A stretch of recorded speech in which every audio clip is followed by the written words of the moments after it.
Do you know where you are right now? I'm in a drug trial. What do you think is wrong with you? I'm sick. But I don't matter. What would you say this trial is showing you about yourself? Is this therapy now? It's not therapy. It's science.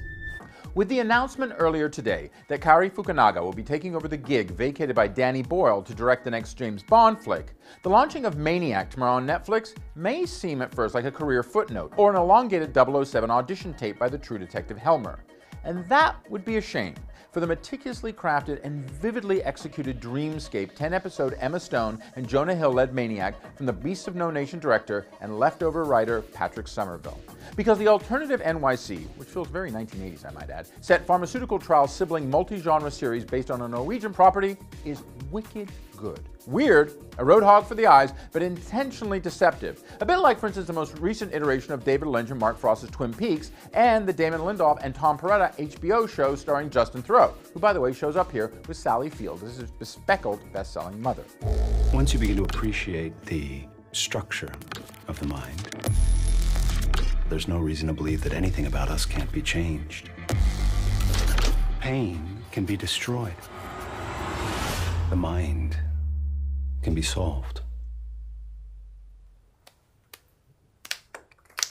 Maniac is in many ways a trip, literally and hallucinogenically, which prods your sense of what reality really is and how much belief you really have to suspend, which, with an excellent Sonia Mizuno, Oscar winner Stone, a sturdy and never seen enough Gabriel Byrne, and a delightfully twitchy Hill, who is channeling some very old school Dennis Hopper here at times, going way, way down the rabbit hole into a toxic wonderland that unveils itself like Salome with almost equally sharp consequences. Now, from all the sunglasses required spotlight marketing and hype, you might well expect Maniac to blow your mind. But you'll be well surprised, after it heats up after the second episode, of how much it also touches your heart. Much in the same way that, for instance, Amazon's alternative history Philip K. Dick series Man in the High Castle is actually less about fascism in America and more about the spasmodic nature of the evolution of the body politic. Something's wrong. What did you do? Come on, wake up! Every time I separate them, they just find their way back together. You're not protecting those people in there.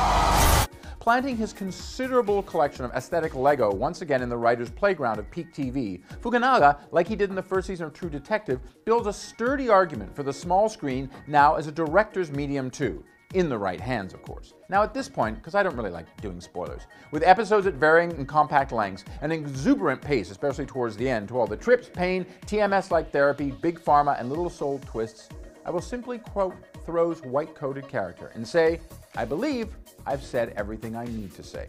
Well, maybe not. Or maybe to end on a higher note, as another character says, it's called a fantasy, James. So check out Maniac, whether you binge or pop it one episode at a time, because it is well worth the trip you're about to take.